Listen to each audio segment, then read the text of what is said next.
Now, welcome to the candidates, sirs. Thank you. I'd like to start by asking you why you believe Nigerians should elect you as president and vice president in a few weeks when they go to the polls. Thank you, Canaria. In the last almost 4 years now, we have witnessed the performance of the current administration.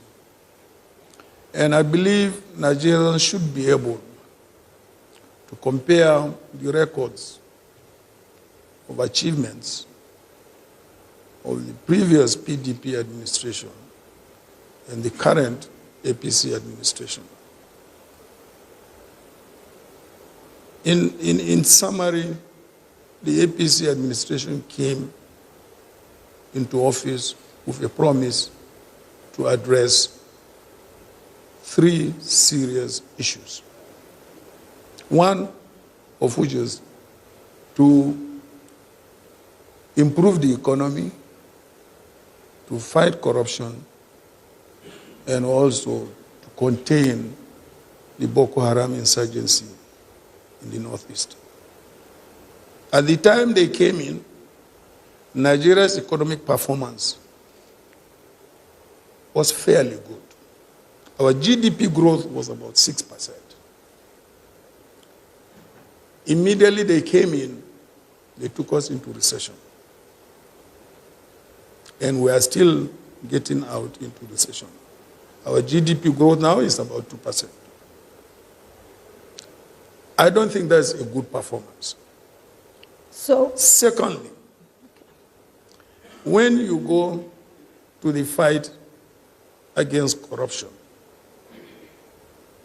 either today or yesterday, we had the latest Transparency International report.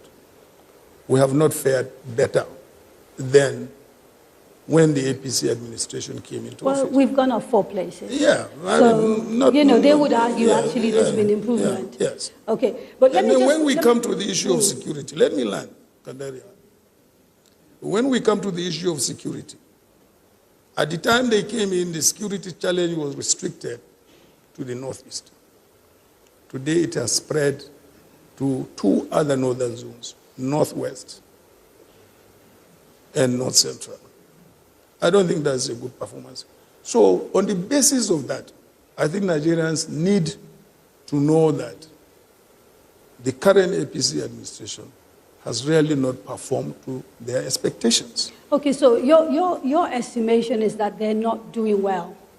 But that can be your qualification for becoming president, because alongside you, there are 2, 3 other people who think that they should be president. And so my question is quite specific. Why you? Why me? Because I'm bringing quite a lot of on the table.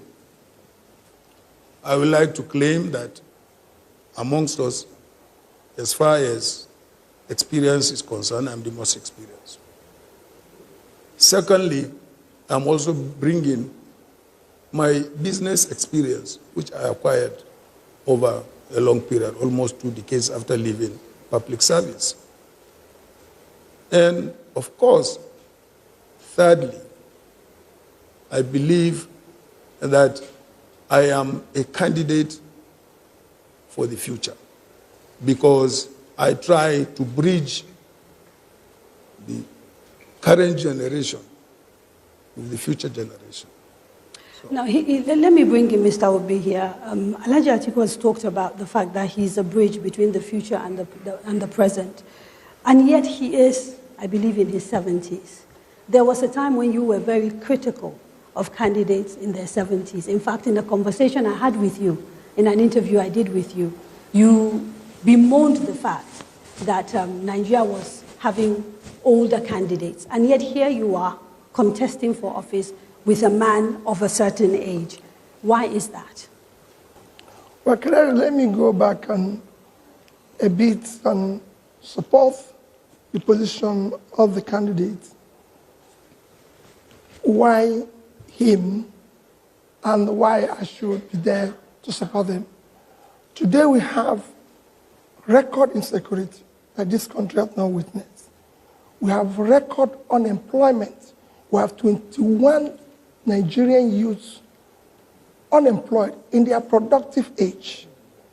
Today we have a record out-of-school children, 13.5 million.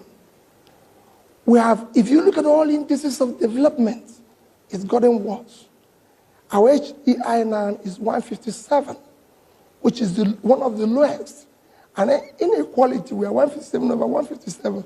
Stress, we are 148 out of 150. In fact, you can go on and on. In security, we are now number 3 after Afghanistan and Iraq. And it's predicted we will be worse than them. So when you look at all this record, you need somebody with experience. Somebody that can, one, we're so divided today, that can unify the country. And we will get and for me, you're talking about issue of age. So I'm looking at the experience. If you look at the cumulative experience of Alhaji Atiku, you know why at this time we need somebody who has this experience and a unifier that can bring the country together. And I will be there to support him considering the age difference.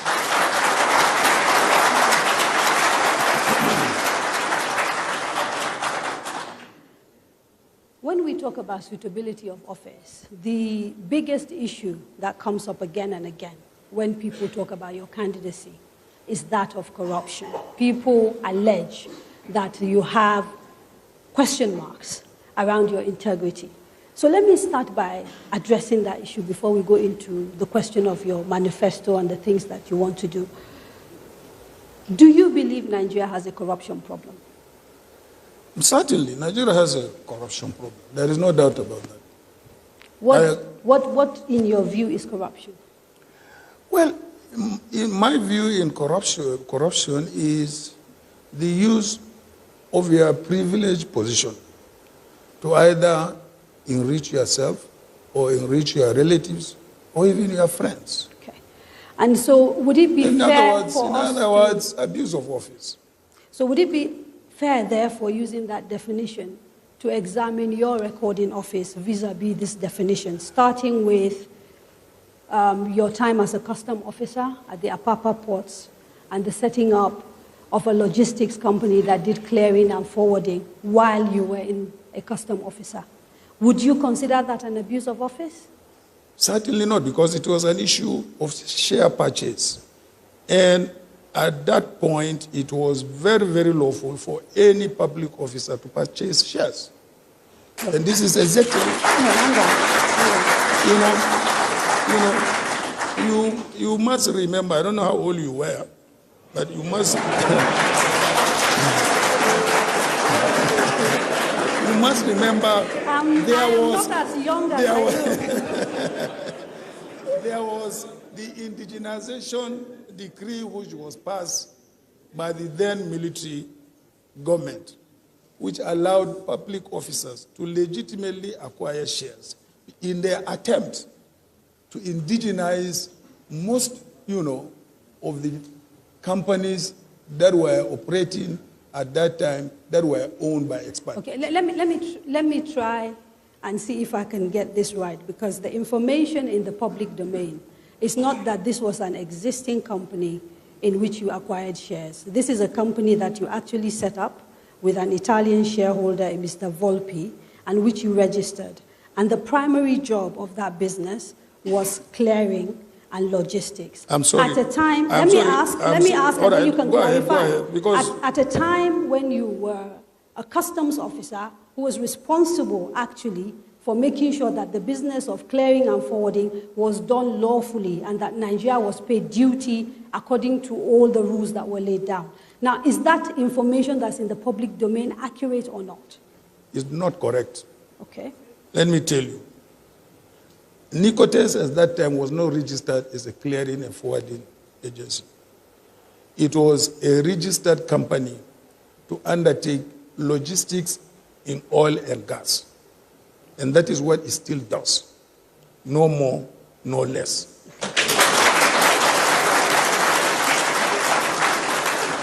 This is the same company that transformed and metamorphosized into Intels. That's right. And which in 2006, was given extended 25-year concession in some key ports in this country. But more than that, it was given monopoly for the oil and gas sector at a time when you were the vice president of Nigeria. Again, do you see that this could be a moral problem or not? Again, you are very, very incorrect. Okay, please correct us. Because the issue of monopoly was not there. There were still companies that we met in the ports that were doing exactly what Intels was doing. So there is no question of monopoly. It's a complete misrepresentation of the facts. There was no monopoly at all. Calabar, Warri, One, all concessions to you and nobody else. No, it's not all of One. It's not all of Warri. It's not all of the oil and gas business, the logistics oil and gas business was you. There was competition, and there is still competition. No, now there is. No, there was. There was still competition. Okay, so you know, what you should have done was to make or conduct a research. I did. They are where? I did. What was Browell doing? This is. No, I was asking. This is on your company website, by the way. This is not information from an outsider. No, I'm taking this from your company website. But you should have also cross-checked to see whether what the company was saying is correct or not. Your company made a mistake about the fact that they have a monopoly. It's quite possible. Okay. Let me turn to Mr. Obi, because you have similar allegations against you of a conflict of interest. When you were governor of Anambra State, you invested in a brewery.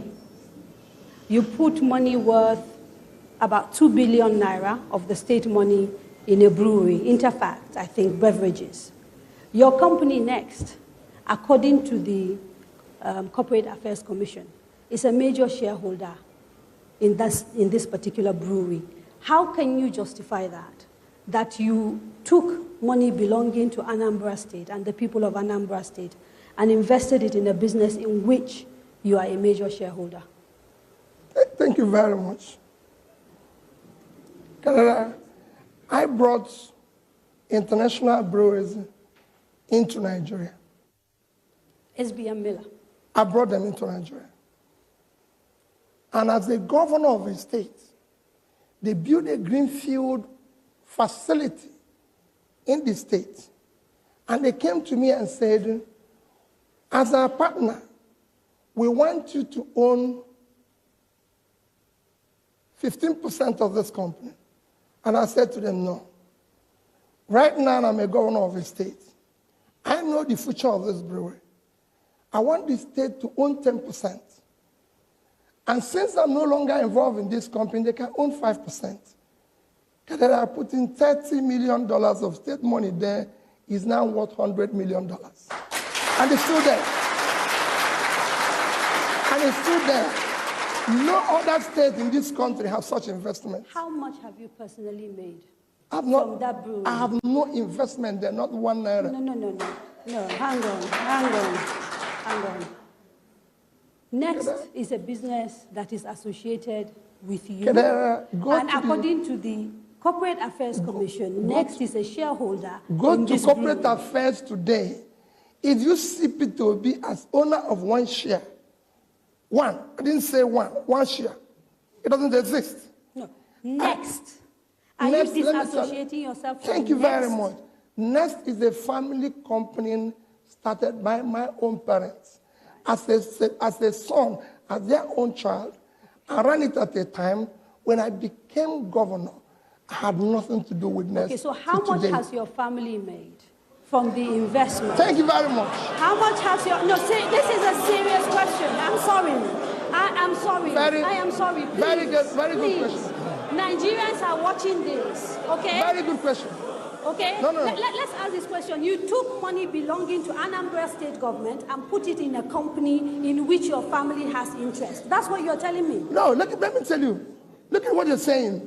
I got shares in banks. Let me tell you what I did. It wasn't only in that I invested. I invested $50 million of Anambra state money in power sector. I invested another 10, over several billions in banks, including banks where I have share. I was investing for the future of the state. It doesn't matter whether I have shares there or not. But so, if the shares is making profit, so if I have an opportunity of building a future for the state, shouldn't I have done that? Okay, so can we agree that, in your view, as long as you are making money for the state, if some of that money finds its way into your pocket, it's not a problem? Never. No. Is that what you're saying? No, I'm trying to get clarity. No, let me tell you. Yeah, no, let me clarify. Okay. I left office in this country.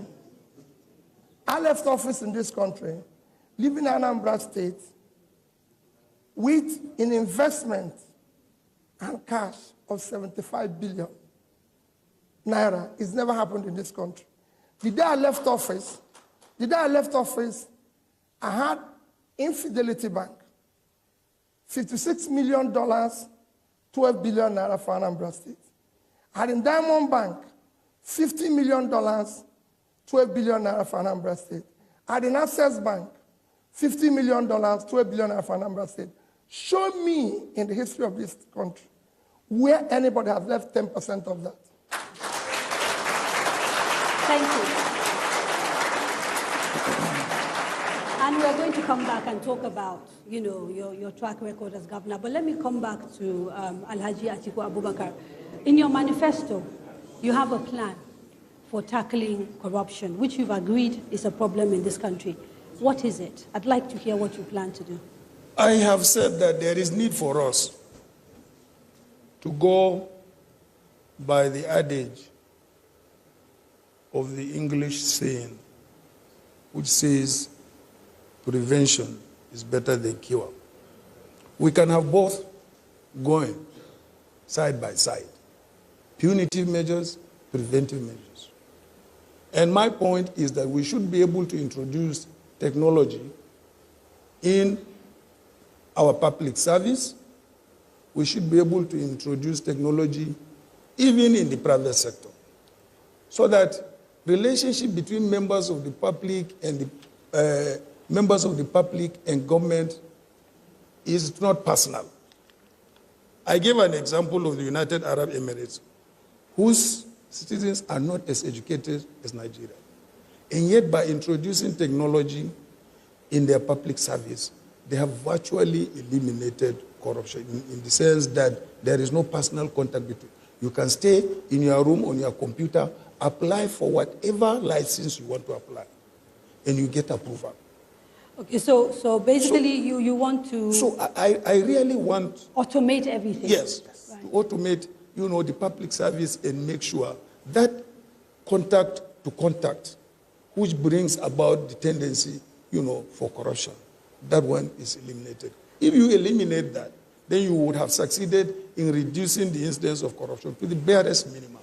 Okay, so I'm going to start taking questions because, it's not just me talking, and some of them we collected from people online, and we'll take some from people at home. But let me start with Mr. Ayo Ali, and he basically said, will you make EFCC fully independent and mandate them to go after everyone, even your friends? How would you reform the criminal justice system and judiciary, given the lack of confidence Nigerians have in it to deliver justice against public officials and politicians who are corrupt? This is from Mr. Ayo Ali. My quarrel with our judicial system is that there is too much delay. If we can shorten the delay so that justice is seen to be meted out immediately, the better for us. What, in your view, is responsible for that delay, and how will you tackle it? It's looking at the legislature and also the procedures being adopted by the judiciary. We have to look at it. We have to sit down with the National Assembly and with the judiciary itself and say, look, I mean, you know that the cases we initiated in our administration are still in court? Do you know that? Yes. Now, where is the justice there? And we set up the EFCC. I, in particular, brought the piece of draft legislation from Brazil.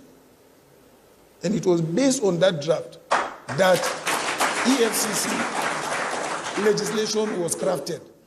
When it was eventually passed by the National Assembly, EFCC did not even have the money in the budget to start operation. I borrowed them 300 million naira from the privatization proceeds and said, you better get to work. The following year, when there was budgetary allocations, they repaid the money.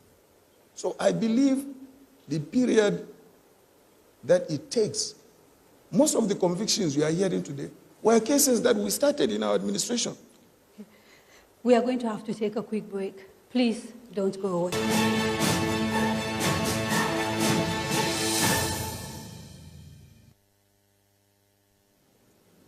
Welcome back. You are watching The Candidates, a presidential town hall series brought to you by Daria Media and the Nigeria Television Authority with the support of the MacArthur Foundation.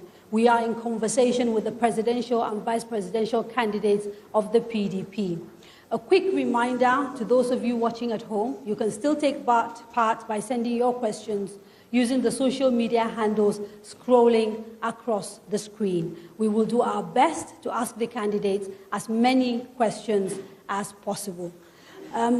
So before the break, you'd started talking to us about what you intend to do around the judiciary and agencies that are mandated to fight corruption on the basis of a question asked by somebody. I'd like you to go into a little bit more detail regarding that particular plan that you have. And this is particularly important in light of the recent issues around the judiciary that are going on in this country. And of course, the fact that for many years now, there have been allegations that the people who are supposed to administer justice are corrupt and selling justice to the highest bidder. So what sort of reform are we looking at if you become president of the judiciary, but also of the agencies charged with investigating corrupt crimes? Well, thank you very much again. I have already indicated to you the kind of reform I want to, undertake. That reform has to, number one, shorten the period of investigation by investigative agencies. But how will you do this? Well, It's the how that I'm after. You have to legislate. This is a country that is governed by rule of law. So you can only rule of law, to approach issues. And therefore, you have to legislate. In other words, investigation agencies must have a time limit. Okay. Within which to investigate. There must be a time limit within which to prosecute, and there must be a time limit by the judiciary to dispense justice. Now, generally, financial crimes tend to be complex and complicated. How practical is it for you to say to a man who is investigating someone who's maybe taking money out of state coffers or who's been, beneficiary of proceeds of crime, where maybe the chain is abroad in different countries, that they must do their work within a short period of time? Won't you be denying justice by doing that? No. Why is it that other countries are doing it within a shorter period of justice? Are they denying justice to their citizens?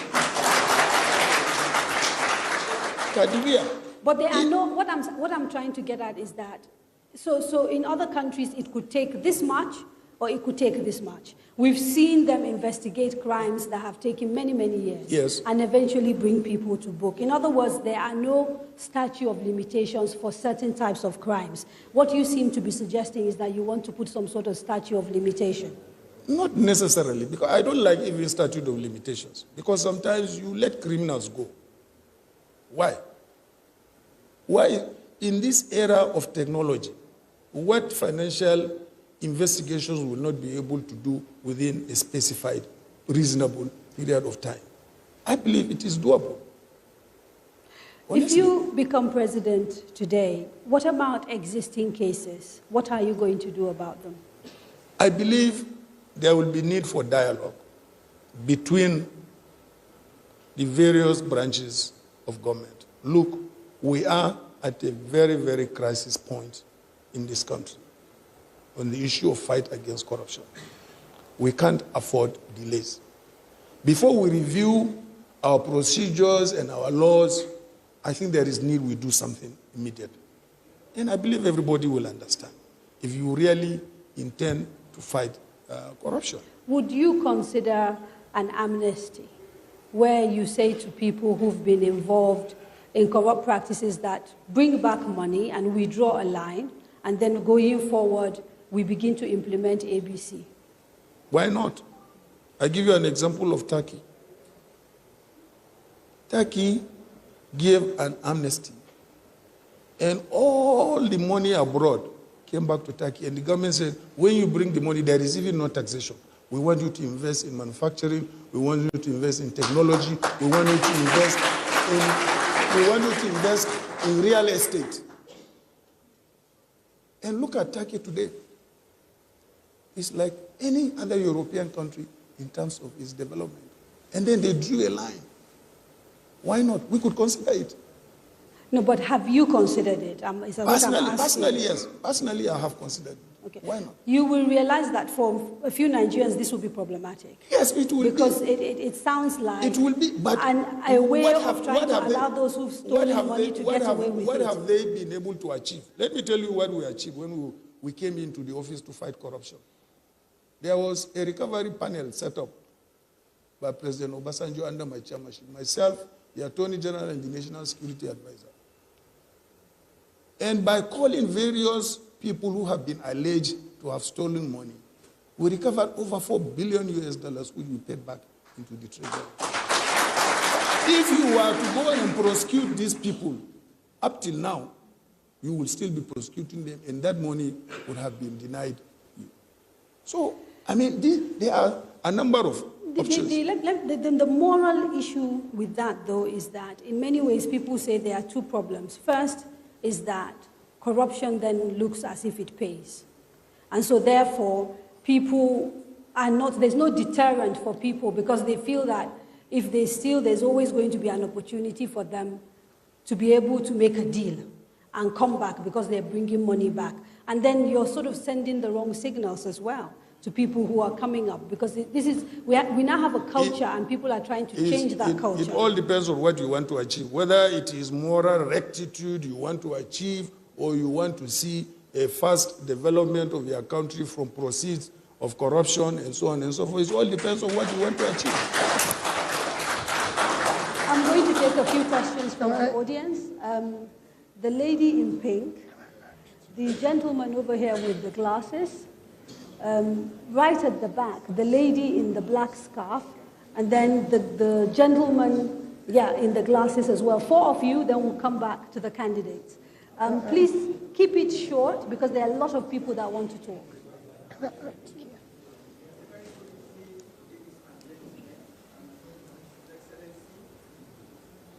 Please, can you move a bit closer to the mic? Yes, thank you. My name is Princess Halima Jabri, and I'm an integrated marketing communication professional. And I like to say that we have spoken passionately about youth unemployment. Youth unemployment is linked to insecurity, drug abuse, and other vices. How are you going to ensure that the youth of this country are employed? Okay. So that they will focus and be productive in Nigeria as an economy. Thank you. I'm going to have to suspend the audience questions because that mic has a problem. And so I'm going to just keep talking to the candidates until that mic is sorted. My apologies that we're having a technical problem. Because we were going to talk about your economic plan and all of that, but on the issue of corruption again, Just one last conversation and then we move to the economy. The United States Senate Committee mentioned your wife by name in a case involving a German company, Siemens, which actually was fined and faced charges of corruption. What are your views regarding that specific case in which your wife was fingered? My view about it is that my wife has not been indicted, my wife has not been charged. So because she has not been indicted, she has not been charged, I don't accept that view. Do you feel the need to clear this, that there's like a moral burden on you to actually clear her name? Because the report was quite specific. I'm sure you know the report. Yeah, I know. I am aware of the report. Yes. I am aware it was of quite the specific about what it is claimed she did. And there was no doubt that the huge sums of money were found in her account. And a company was fined for paying her at least $2 million. The company was fined for a number of offenses it committed, not necessarily on the issue of my wife's account. What I can tell you is that my wife has never been indicted and she has never been charged. So there is no way you can hold my wife accountable. Okay. If my wife is an American, mark you, she is an American, there is no way they will not have charged her to court or indicted her. Has she been to America since that report She has been came out? traveling to America. Okay. She's been traveling to America. She goes and comes very, very regularly. Okay. So you wanted to say something? I saw you. Yeah, just to add on this issue of corruption, because you've been going on in it, which is critical. But the question to ask, is it better to have an amnesty where somebody will say, we're not going to look at yesterday, bring back the money and invest it, and help to regenerate the economy and create jobs, or that you join another party and it becomes a safe haven and you can keep it?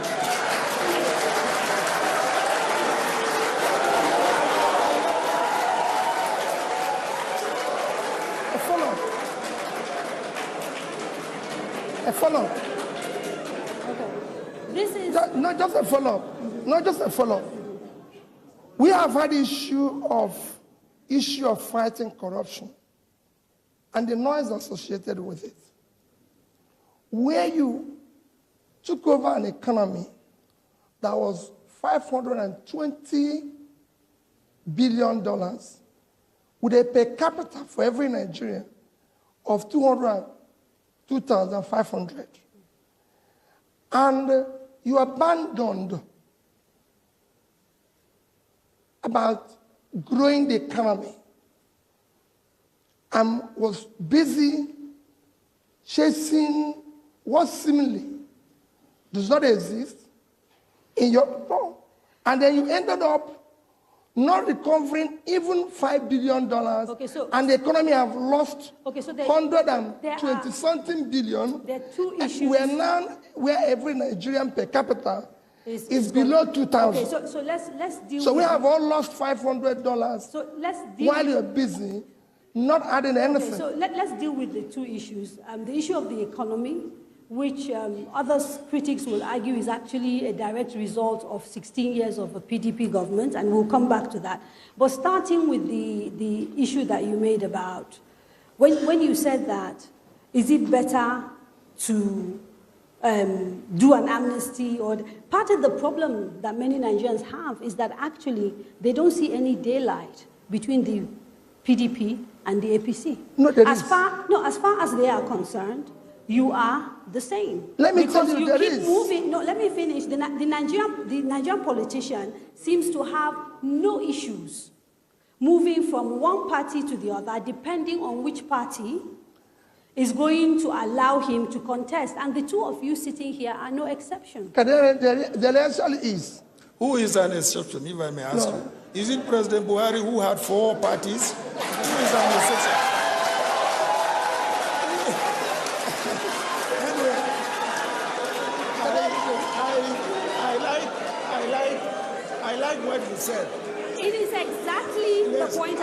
Yes, is exactly, Yes, because sometimes, let me finish. On this program alone, we've had two other parties that offer alternatives to both the APC and to the PDP. And the people who are followers of this party point to this particular issue as one of the reasons why people should vote neither for the PDP nor for the APC. They see you as the same. Let me tell you the difference. The difference is that those who are in PDP today are actually cleaner, because they're those who are not running away from persecution. The people remaining. Those who have bad records have moved on to APC because they can't stand what is happening. So they've actually moved. And to further tell you... Let's pause for a moment. Let me tell you finish. Let's talk. Let's have a serious, this is a serious platform. Let's have a serious conversation. Yeah, I want to be serious about it. Let's have a serious conversation. Excuse me. Please have respect for Nigerians who are watching this. Thank you. Let me be serious about it. Okay, let's be serious about this conversation that we're having. You, apart from PDP, you were a member of another party, ABGA. And in fact, part of the criticism against you from a few people that I spoke to in Anambra, including newspaper articles that I researched, is that you had an opportunity to build ABGA, to be a third national party, and you abandoned it. And the reason you abandoned it, presumably, or I was told, is because you felt it did not allow you to play politics at the center.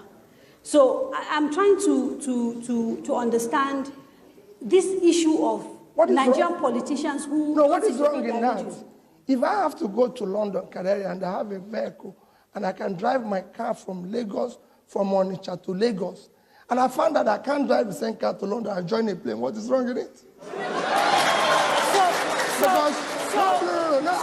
We can agree it is about what works for Mr. Peter. No. It's not what works for Peter Obi. No, it is for what works for Peter Obi. It is Mr. Obi having opportunity to help in building a better society. Right. If I'm going to do it better here, I'll join here. Like I said today, PDP, actually, if you check, all you've said about Atiku Abubakar is alleged.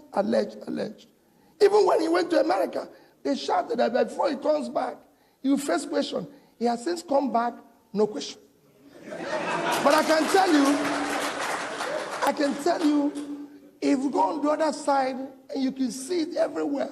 So, issue of fighting corruption have actually hurt us more. The record have gone from 136 to 148. You said it's been improved. They've come down to 144, but we're still worse than we are today. Let's talk about corruption, even what is happening today, where we don't even have a rate of exchange in this country. Okay. And you're talking about corruption. Yeah, so let's start talking about the economy. Let me bring in Atiku Abubakar, because you've been big on your manifesto has been largely driven by... Before I go to the economy, let me maybe put a closing idea to this corruption issue. You know, one other serious corruption that is facing us is elections rigging. It's also a form of corruption. You know the idea I have? Why can't we not have an election fraud commission?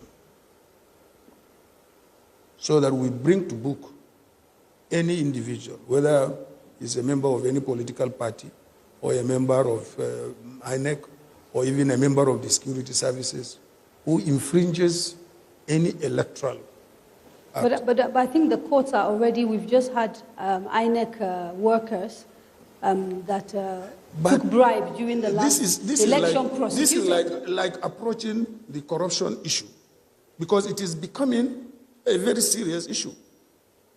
So if it requires us having a special investigation bureau, election fraud commission, why not? Okay. So part of the difficulty that faces Nigerians when they hear ideas like this about setting up this and setting up that is that it's not that these ideas are necessarily new, it's that we never seem to have the political will to actually see these things through.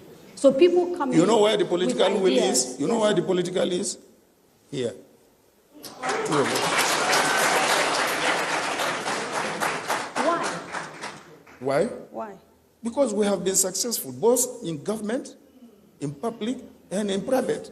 This country, let me tell you, Kadri, this country requires a leadership that is pro-business, pro-private sector, so that we can get out of this mess we have found ourselves. 21 million young men and women unemployed. We have never had it this bad in this country. Okay, so let's talk about that. Let's talk about that. Let's be quite specific about that.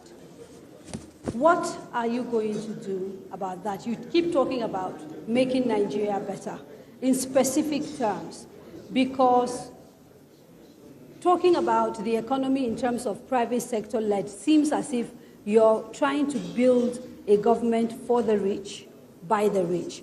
Where are the plans for the poorest of the poor? I want to hear those plans. Now, you see, we had more people in the middle class bracket during the PDP administration than we have in the APC administration of today.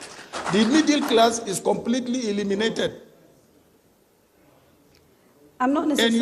And you have to have a middle class before you can uplift the ones in the bottom, because it doesn't just happen like that. So essentially, if you become president, come May, if you're sworn in and you win elections in February, Nigeria's poor people have to wait a little while for you to build it. So I'm trying to understand. No. So please. Are you a socialist? No, I'm not. But our people, everybody agrees that the situation of our people is very dire. Very dire. Right? And that the gap between the rich and the poor and inequality is growing. And I'm trying to understand what you, as a president, will do for the poorest of the poor. I'm kind of clear that your government and your plan, you have a place for businessmen. You have a place for international investors. You have a place for anybody with a bit of money that wants to do some work. Did you read? Do you have a place for the poor of Nigeria? Yes. Do you read our policy on agriculture?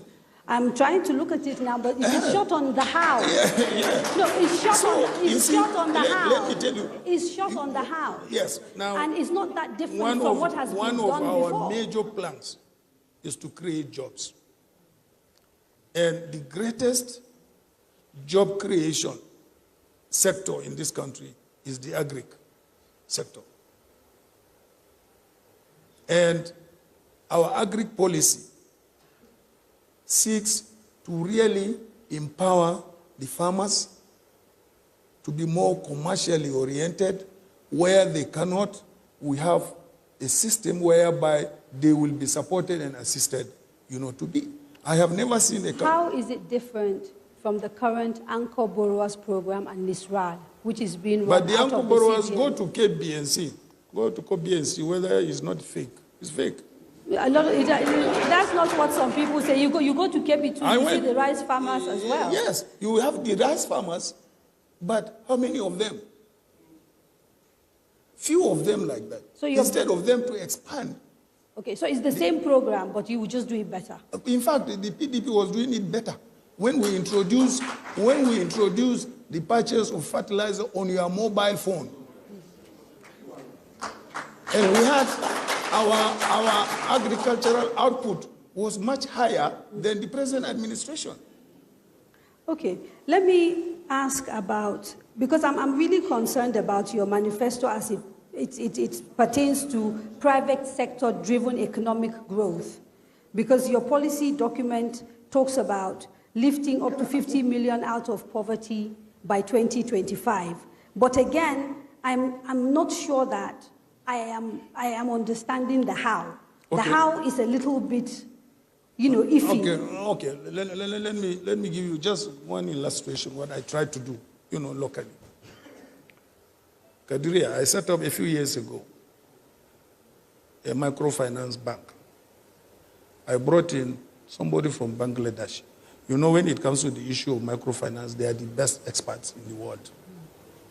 And I told him, look, I want to move families out of poverty. And I want you to dedicate 80% of your loans to women. Do you know how many families we have lifted out of poverty? 45,000. If in Adamawa State, in the Northeast. So if in that small area, I could lift 45,000 families out of poverty through my one single microfinance bank, which is now going to be a regional micro, because it's so successful, because the recovery rate is 98%, because these women are paying. Okay. So the point, yeah, it's quite possible. You lift people out of poverty through empowering particularly women. And yet Adamawa still remains one of the poorest states in Nigeria. Yes, but and why? They've had you, a man who's been vice president for 8 years, someone who...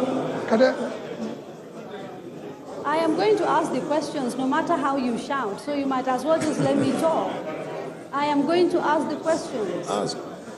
So the Adamawa still remains one of the poorest countries, and therefore, if you talk about people who want to look at antecedents, because you kept talking about your record, and so it's a fair question for people to ask, if your home state has not seen an appreciable change as a result of your major sitting in an office of that of the vice president, why should we believe you would do better for the rest of Nigeria? Again, you have got it wrong, because you didn't try to compare what was it before and now.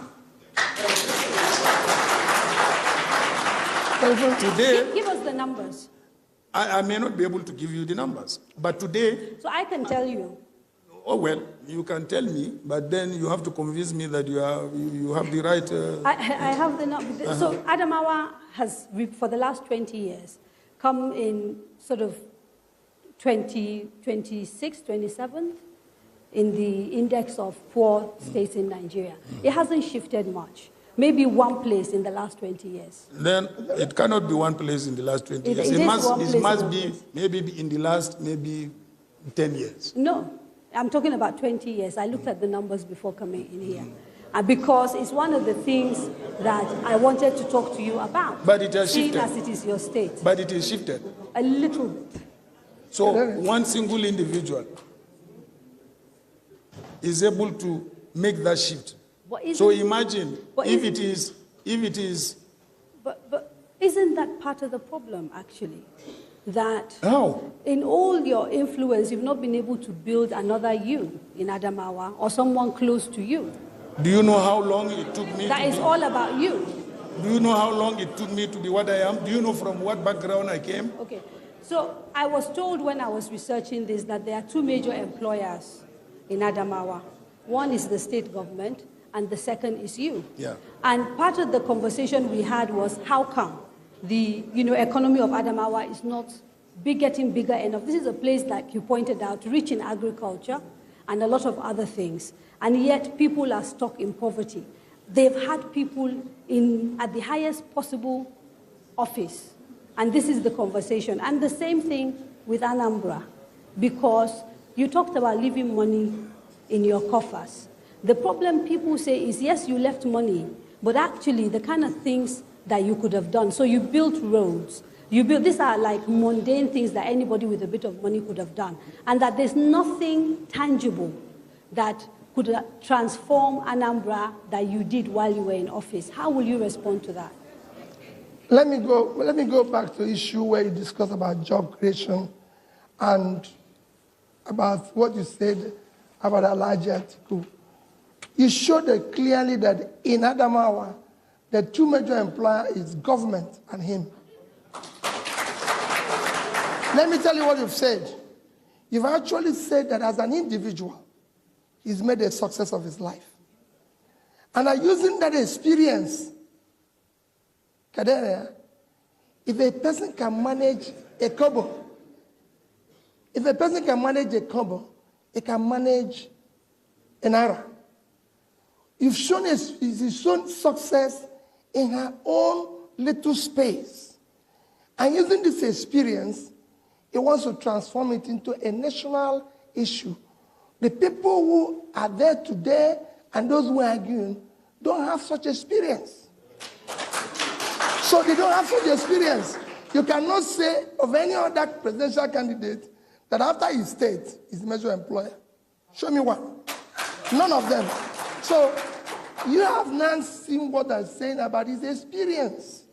It is this experience that you can, it is this experience that is going to transform. When you mention issue of job creation, let me add to what he said about when he's going to create 50 million jobs. This is not rocket science. It's been done everywhere globally. Let me just give you an example. Within the last 2 years, India was the highest country with the highest people living with extreme poverty. In 2015, it was 176 million. Nigeria was then about 70. Today, Nigeria is above 90. In fact, World Bank report this year said we're going to top 100. We're getting worse. India have now moved from 176 to 76. So India, in 3 years, have been able to pull out 100 million people out of poverty. Whatever they did to achieve that, we can learn and do exactly that. What you have today in government is that you have people who are incapable of learning becoming teachers. We can learn what they're doing. Okay. You know what Nigeria went to India to do recently? Yeah. To borrow $100 million, 5 cities. Let's stop borrowing and learn what they're doing to improve their economy. Again, in issue of job creation, the easiest way to create jobs is to empower your micro, small, and medium businesses. Okay, but, they're the greatest employer everywhere in the world. You realize that this government actually does have programs doing that. And so the question... let me tell you, the question is always going to be, how is your program we're going to different let me tell you, from what is already being done? Thank you very much. Let me tell you why, the difference. It took this government 3 years to even formulate a program. They were in office for 3 years. Atiku Abubakar already have a program. So it's going to move immediately to program implementation, not formulation. We took this for 3 years. And that 3 years was wasted trying to formulate what you can see have fallen like a pack of cards. Because if it took you 2 years to say, I'm going to achieve 4% growth, and you're not achieving 2%, you've even failed based on your own exam you set for yourself. You've even failed when you set the exam for yourself. And that is what is catching up here. It is easy. That experience is hard on a small scale. Is that what is going to transform in a larger scale? And being that both of us, with this direction, we've managed resources. If you have created resources that manage one, it's easier for you to further expand that. And it's very easy. If you don't move this economy where it is private sector driven, you're wasting everybody's time. And so ideologically, you are clear, both of you, that the programs you're going to be pursuing are going to be private sector driven. That's what is obtainable in the world today. It's very simple. Virtually every part of the world is in trouble today because they've realized that capitalism has left a lot of people behind. Which people are in trouble? Hang on, I'll tell you. Which of them? Tell me. I'll tell you. You have problems in America because there's a percentage of Americans that lashed out because they felt left behind. So there's a general obsession. There's a problem. There's a problem. Let me finish, sir, Okay. with all due respect. Let me ask my question, please. Yeah. The point I'm trying to make is that generally, this rabid capitalism in pursuit of money is believed to be leaving a lot of people behind and is growing the gap between the rich and the poor. And I'm trying to get clarity from you, whether you understand the issues associated with the sort of kind of economy that you want to pursue, especially in a country where already there are major issues of poverty. Leaving people out of poverty has been private sector living. China has driven 439 million people out of poverty within 15 years. They only achieved it because they took the private sector led. Do not use America and compare. Every society has its own little problems. You cannot use the little problem of America to compare what is happening here. You said I should give No, you no, an you example. can't. No, but if you ask Nigerians today, do you want to live in America? I can tell you, the present condition, 99% would throw in their passport today and leave Nigeria. If you ask Americans, do you want to come to Nigeria? Nobody will want to go because even Bloomberg have said this is the most stressful country to live in today. Do you believe that Nigeria's problems started in the last 3 years? Or do you sincerely and can look at Nigerians in the face and tell them that nothing they are experiencing today has nothing to do with things that have happened in the past 16 years? Let me tell you, as a finance person, there's something we call a discounted position. What you see today, 16 years of PDP, which is far better than what we're seeing, was a discounted position. That's what they were telling us. Please explain discounted position. Now I want to say, if you come to me, okay, let me give you. In 2015, APC was going around and said, the country is broke.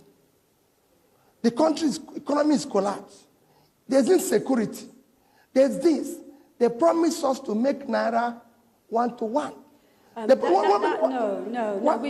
have to do fact checks when we're doing this. 1 minute. No, come on. Let me finish. Let's be serious now. Let me We're having finish. a serious conversation. Come on. Let me finish. That's what the promise was. Come on now.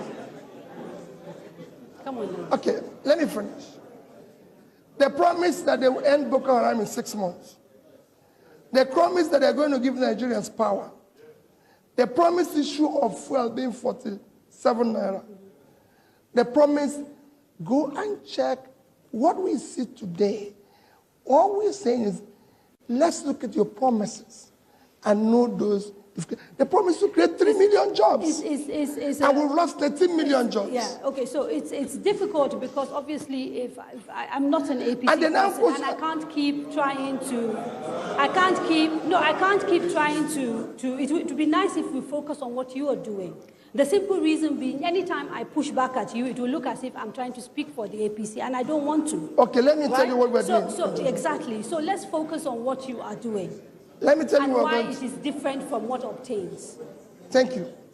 I have actually told you where we are today, that we have seen record poverty in Nigeria, where we're now the poverty capital of the world. And I believe that with the policies of PDP, Atiku's government, you continue to see annual reduction in that position. Okay. Let's take a few questions. The people I called earlier, they need to finish up. I hope these mics are now working. Huh? Try it and see. They should be working. Hello? Yeah, should be okay. Hello? Can you keep working? Okay. Good evening, Nigerians. Please, if you can be quiet so we can actually hear them. Please. My name is Abubakar Musa. I'm a pharmacist and a Nigerian with a passion for a better Nigerian. And I'm directing my question to Atiku Abubakar.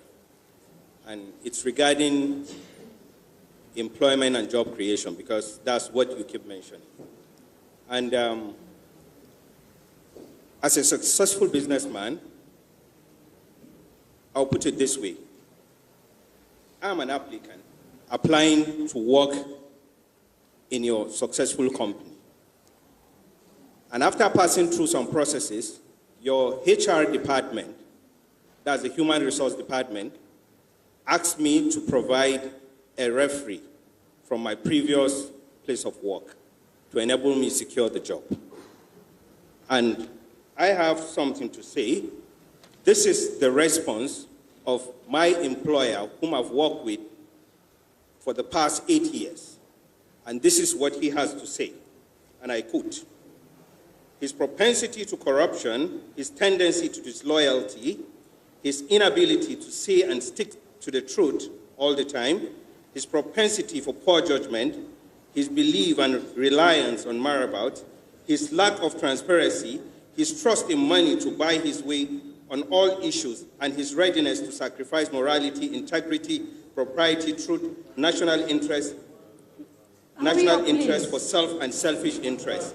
My question is, if my previous employee forward this reference to you, will you employ me? Okay, thank you. We get the question. We get the... That's fine. That's fine. We have the question. Please, can we have some silence? Please. Please. Please.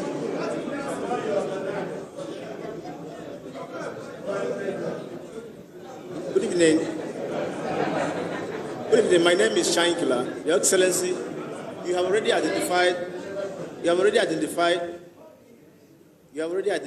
insecurity as a major problem in this country. A number of factors usually account for this insecurity, but my major concern here is the problem of the herdsmen and farmers clashes all over Nigeria, particularly affecting the states of Benue, Taraba, Plateau, and so on and so forth. Politics is about interest, Your Excellency. Everybody will want to vote you because they know that you have... please ask your question. Look at the queue behind him. So, ask your question. Your Excellency, my questions are is that I want to know exactly your blueprint on how to deal with the problem of herdsmen and farmers clashes in Nigeria, particularly, sir, as a Fulani man who is also in the business, from your video clips, was also in the business of rearing cattle. And as a thief man, the great shelter of the thief people, the Tegemolo of thief, I want to know particularly, sir, how you intend in your blueprint to put to end this problem. Okay, now before the next person, let me make it very clear. I will get those mics switched off if people don't ask their questions and sit down, because you have to be considerate. Look at the queue of people who want to speak. So please, can we be very, very considerate? Thank you. Yes, sir. My name is Jake Epele. I'm the CEO and the founder of the Albino Foundation. My question to you, sir, borders on health, access to health. I've been diagnosed of skin cancer. I have no hope to get immediate cure. What would you do? Not only for me as a person that have been given the opportunity to ask you this question, but for millions of persons with albinism, what would you do to make sure we have access to quality health care? Thank you. Okay, let's come back and take those questions before we go back. There are three. The first was basically a quote from your former boss, President Obasanjo, describing you. And the question was whether if you were an employer and somebody sent that reference for someone that you wanted to employ, whether you would give him a job, implying that given what Obasanjo said about you, why should Nigerians employ you? The second question was to do with how you would deal with the herder-farmer problem, and the third one was on health. Thank you very much. Well, if the referee has changed his mind and says that The applicant is now the best applicant, and I recommend him for the job.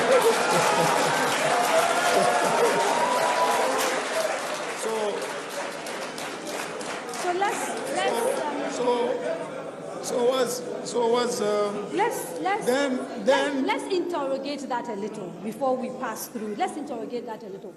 If someone, you've done something to someone and they've forgiven you, for example, it doesn't mean the crime didn't take place. It doesn't mean that what was said to have happened didn't happen. It just means the person has decided to move on, or that you are the lesser of two evils if they are comparing you to another person. Some of his allegations were quite specific. You need to... Kadiria, you must know that nobody has been investigated by Obasanjo more than myself. If Obasanjo could not find me guilty of any wrongdoing, then I don't think those, statements stand. Did he lie about you? I'm not here to say that. But it's curious. It's up to my employers. It's up to my employers to say or not. But if I was the most investigated politician or public officer and I was not found wanting, then it's up to my employers to believe what has been said or not. Okay. Next question. Yes, did you want just to make comment on this? You've seen in football today where referees have taken time to look at videos seriously and decide that their action they took yesterday was wrong based on replay. The referee has changed his mind, but he has seen the replay. That's what he has done.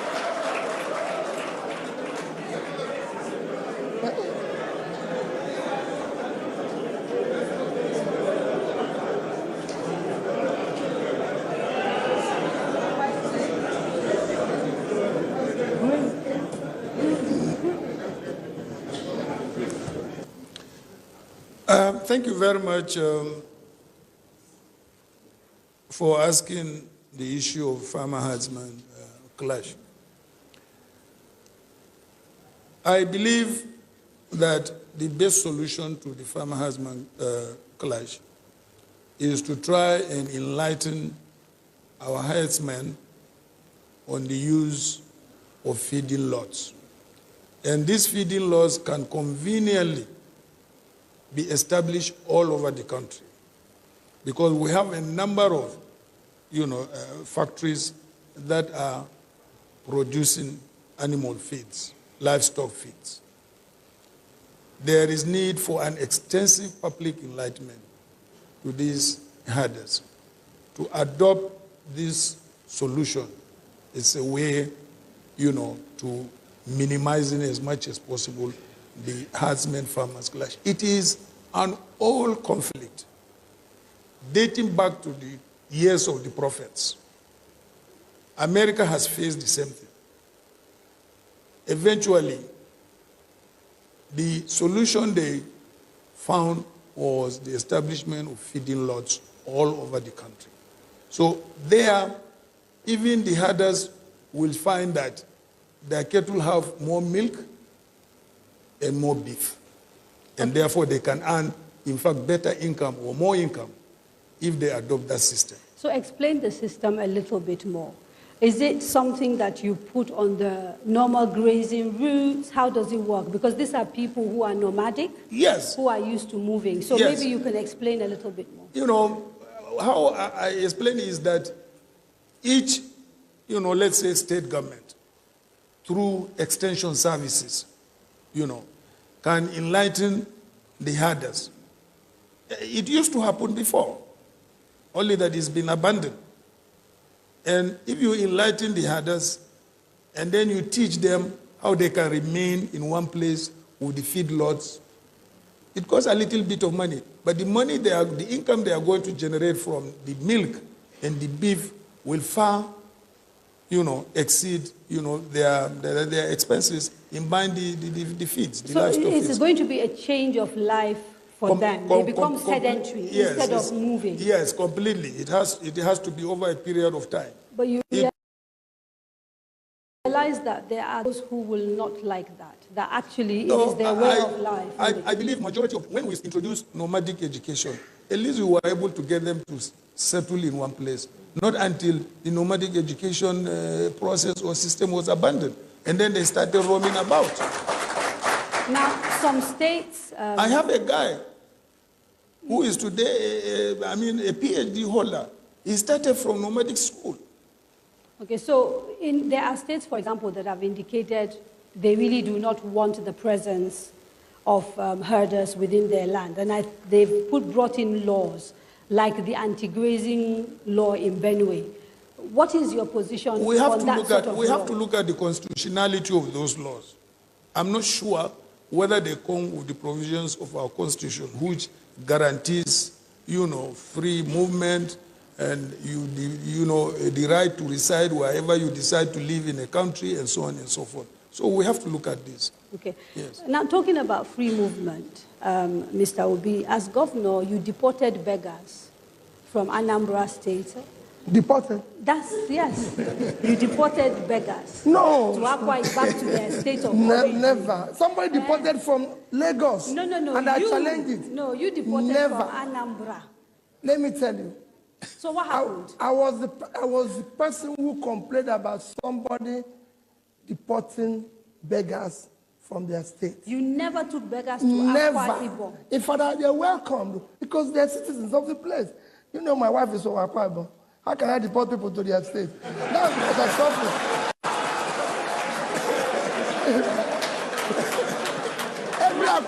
People from Akwa Ibom are welcome to my state. So the information out there that you deported beggars was wrong? I said... No, I want a straight answer. Kanadia, I'm marrying one of the best women anybody can marry. No. I can't deport these people. Rather, I brought them to Anambra State. So did you ever deport any beggars to any other state outside of Anambra? I have never in my life discriminated against any human being, and I will never. If they actually have issues or disability, I love them. Because they're supposed to be cared by the society. It's to show them love, not hatred. Right. Now because we come on the issue of insecurity, I think maybe this is an opportunity for us to talk a little bit more about it before we go to the question on health, since you've dealt with the herder-farmer clashes. You talked earlier about the fact that this government came to power on 3 promises, including security, and you inferred in that answer issues you had with the way Boko Haram is being dealt with, etc., etc. So I'd like to have a conversation regarding the Nigerian army, for example, and the role that they are playing in fighting Boko Haram. What are your views regarding what is going on in the northeast, but also in places like Kaduna, where we've seen clashes between the army and Shiites, and that whole thing about the army confronting them on the streets, including even here in Abuja? Well, let me say on the issue of Boko Haram, I think I can only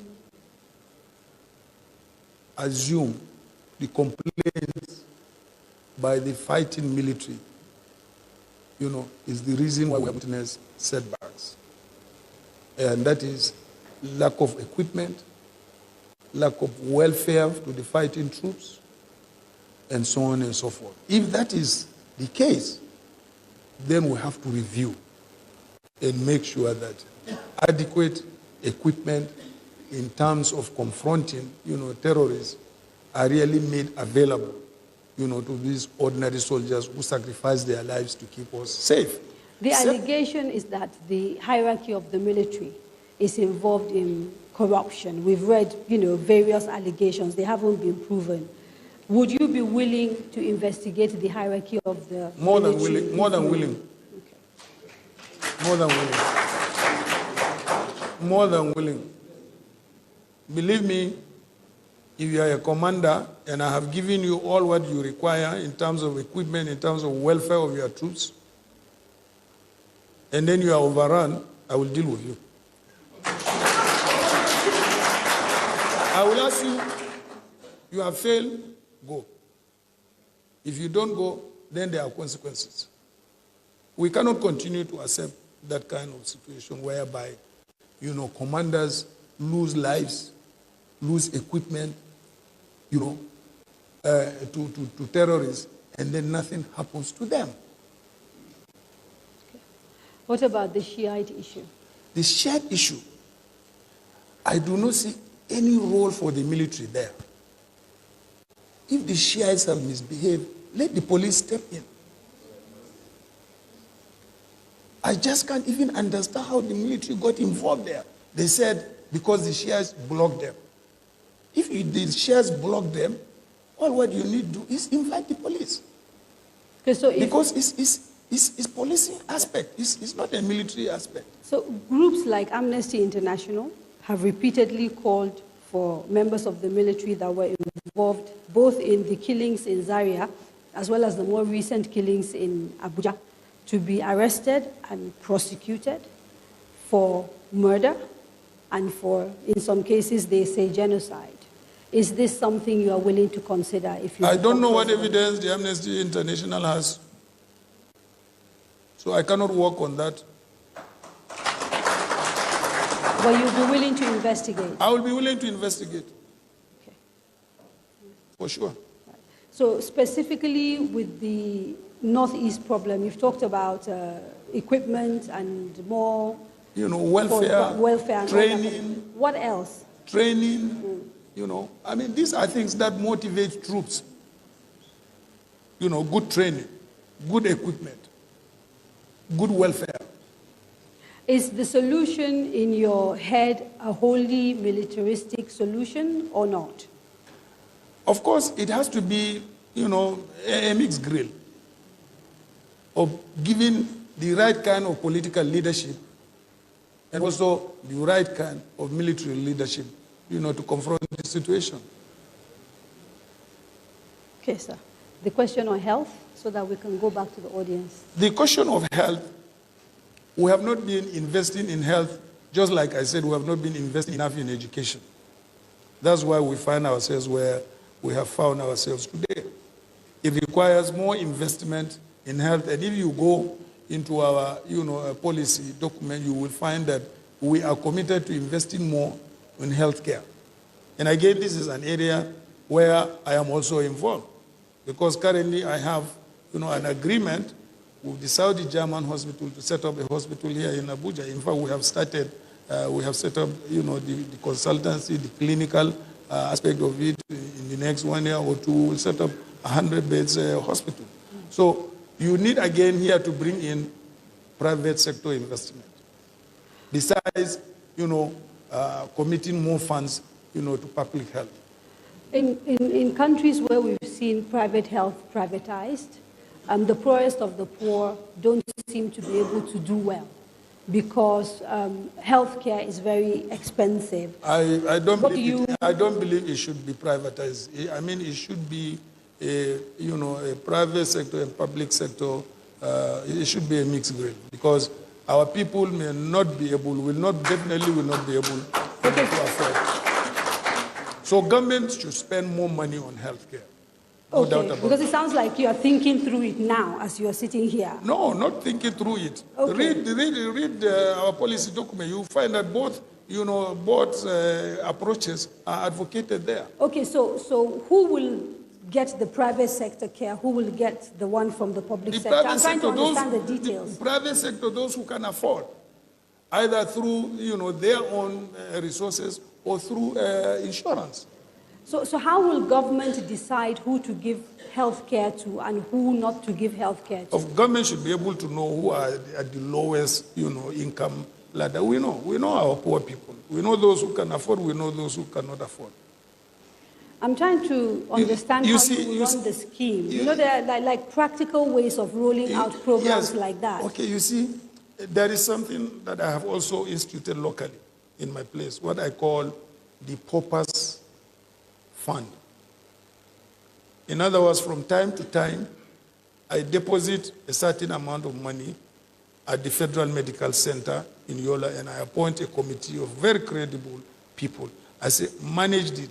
Anybody who has come to this hospital and cannot afford to pay his bill, you take from that purpose fund and treat. But nobody should come to that hospital without being treated. And it is working very, very efficiently. It's been on now for about 4 or 5 years. And it's not much money. Let's talk about tax. Recently, it was reported that you paid an amount that people thought was very small for tax, given how wealthy you are. And we have established that sitting here. We've heard about your farms, we've heard about your logistics company, we've heard about recently your hospital now, and all those other things. I can tell you more. Okay, so how come your tax payment is so low, and in your manifesto you're planning to cut corporate tax and make it even lower for rich people like yourself? Let me tell you. All my companies are paying tax. You can go and verify that. But you are personally wealthy. The tax I am paying is what I earn from public purse. What I earn as corporate is being paid by the corporate entities. Ah, okay. So Yes. you've paid more taxes than what was publicized. Of course, for sure. Can you tell us how much? Honestly, I wouldn't know. You don't know? It's a lot of money. It's a lot of money. It's a lot of money. Okay. It's a lot of money. Okay. Now, part of From your the last figure I've seen is a lot of money. Okay. The manifesto that I saw also talked about cutting corporate tax. Yes. Please explain the rationale for that. The rationale behind that is that when you reduce corporate tax, you give incentive to investors to come in and invest. And when they invest, they create jobs. And when those jobs are created, the people who get employed also pay taxes. So, in all cases where you effect or implement, lower corporate taxation, you have seen the GDP going up and up and up and up. And yet, when I spoke to a few CEOs before coming to do this program, I'm not a business person, but I spoke to a few people, and what they said is that lower corporate tax in itself is not enough, that actually businesses are more concerned about policy, Yes. infrastructure, Yeah. and the right environment, and that they might actually even be willing to pay higher taxes in return for these other conditions, and so that in itself isn't enough. They are right. You also have to look at it holistically. In other words, policy. You will find where we also talk of infrastructure, where we talk about power, where we talk about skill. All these things tend to definitely direct investors. Ease of doing business and so on and so forth tend to really direct investors where to invest. And by the time you take a holistic view of all these issues, for sure, you will see investments coming in. It's time for another quick break. Stay with us. Let's dive straight actually into those questions from people at home because we have very little time. Let me just make a little comment on this Maybe issue you of can tax. answer it along Okay. with all these other questions because look at all the papers I have, yeah? So this is from Abdurrahman Leme, who says, what moral high ground do you have to ask Nigerians for their trust in you to fight corruption when you are one of the biggest beneficiaries of corruption? The other one says, the federal government under which you served allegedly spent 16 billion generating power without substantial improvement. How can you promise us that you are going to improve power? Then I want to know your thoughts on the CJ saga, the circumvention of the law allegedly by Mr. President, and the clear evidence against Onogen. What is the ideal outcome in your view to this situation? And then finally, maybe we'll take one more. Dear Alhaji Atiku, is the granting of a private university license to yourself while in government a conflict of interest? And isn't it criminal that you left public universities in a rut just to build one of the best private universities in Nigeria? So these are questions from the audience that we have, and maybe we could take that. Can I come in? Yes. Let me again tell you. Let me answer from the last one.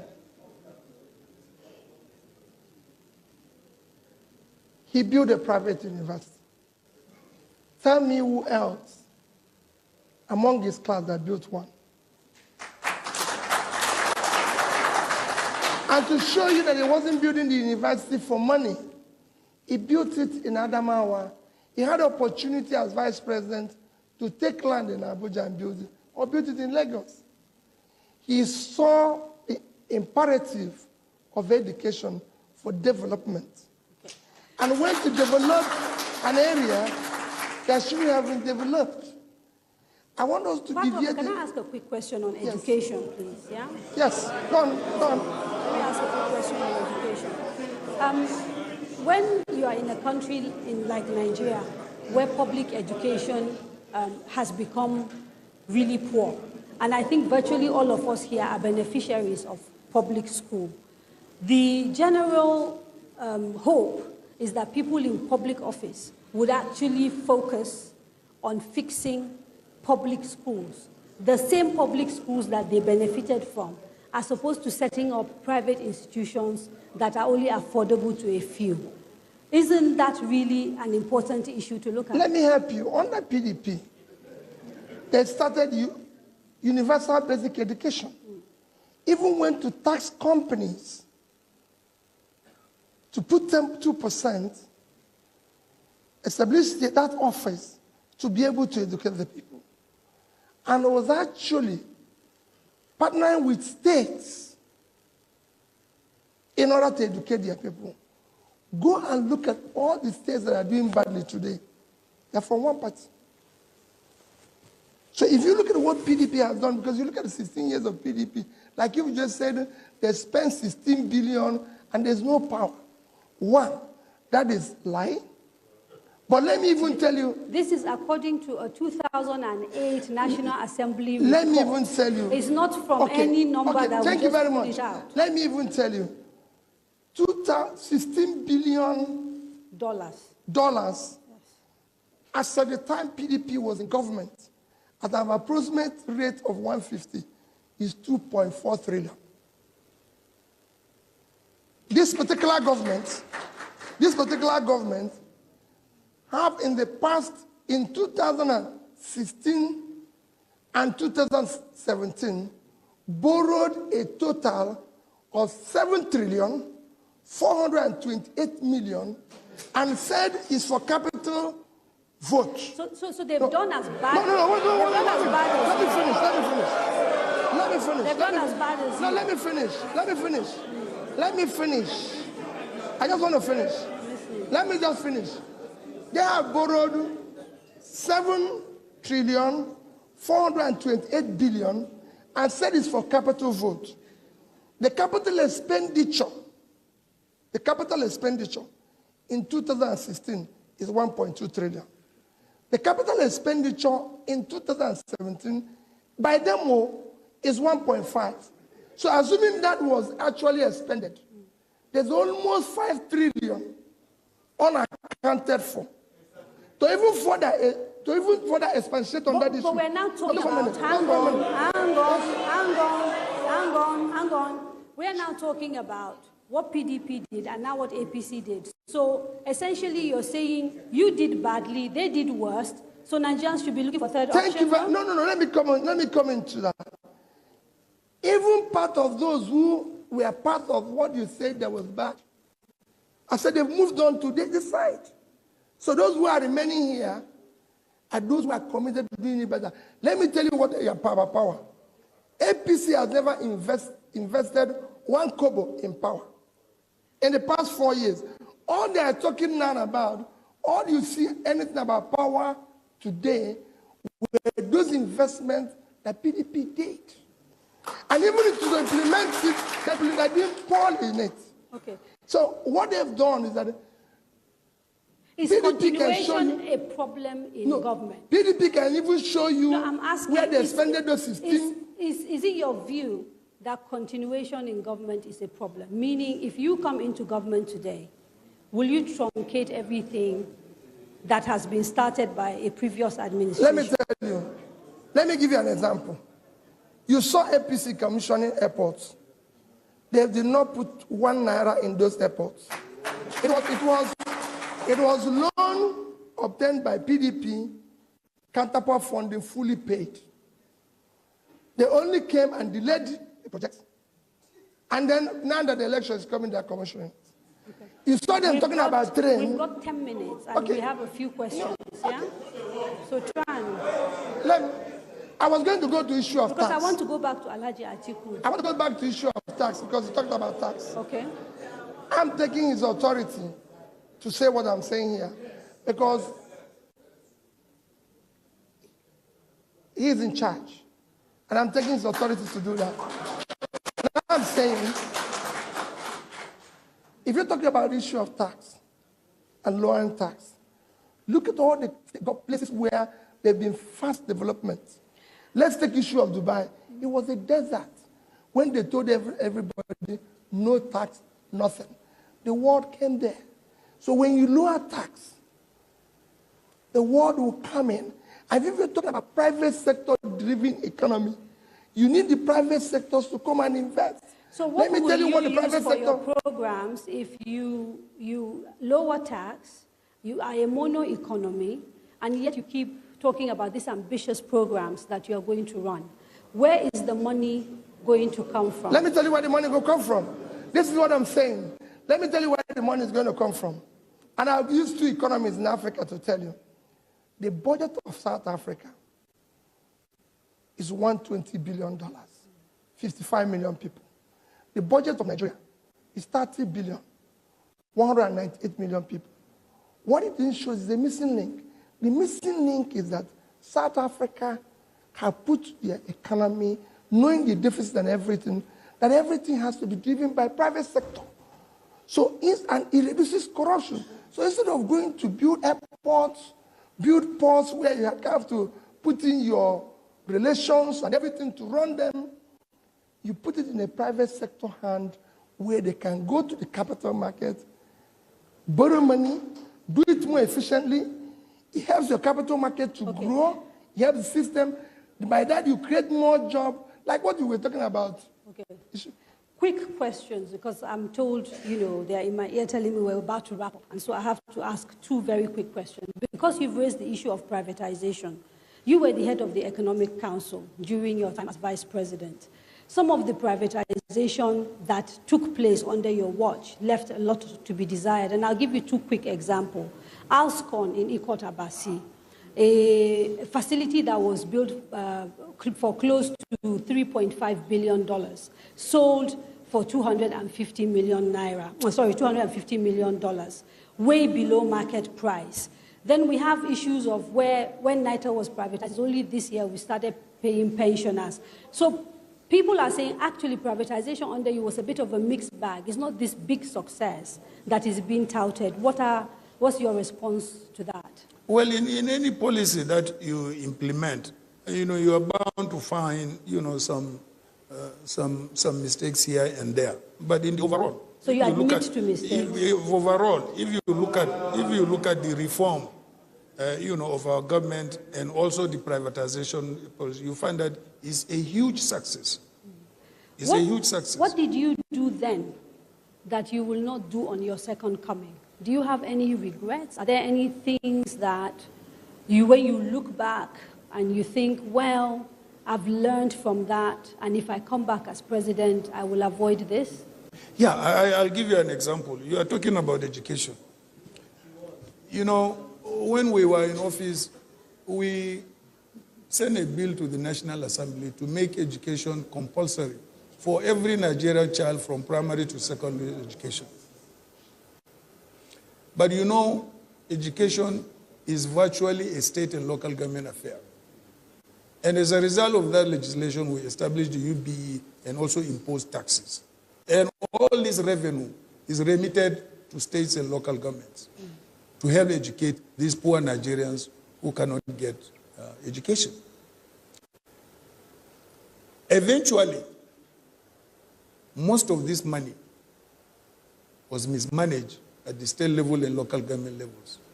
And going through the legislation, I discovered that we made a mistake. And what mistake did we make? We did not have a provision to penalize any level of government, whether it is state or local government, if they fail to implement those policies.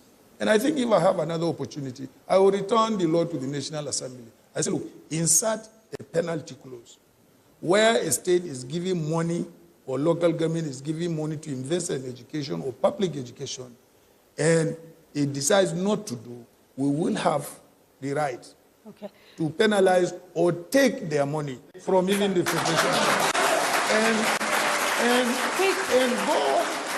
go directly and intervene in the education of those kids. Let me tell you what I did. Let me just give me time. Don't cut me off. No. It's not me. He said yes. No. When I was vice president, I took a tour to Anambra State. During the administration of Governor Mbadiniju, I found out the public schools were closed for 2 years. I came back and met the president. I said, Mr. President, this governor will never be allowed to go back. He said, why? I said, I found all the public schools in Anambra State overtaken by weeds. For 2 years, they were not open. Believe me, I made sure Mbadiniju never went back. Okay. This is, let me tell you, this is how I feel about education. You see? But for that education, I will not be what I am today. I come from very poor. Yes. A final question for the two of you before we have to go. If you lose elections, will you accept the results?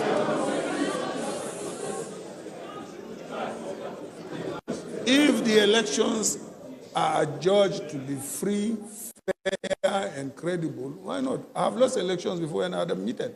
Thank you very much, Mr. Peter Obi, Alhaji Abubakar. Sadly, we've run out of time and have to leave it here. I want to thank Alhaji Atiku Abubakar again and Mr. Peter Obi, the candidates of the PDP, on behalf of the Nigeria Television Authority, Radio Nigeria, Daria Media, and the MacArthur Foundation, as well as PLAC, CDD, Sheraton Hotel, and all the media houses who aired the candidates. I am wishing Nigeria a peaceful and successful general elections. Please, please go out and vote. Have a good evening.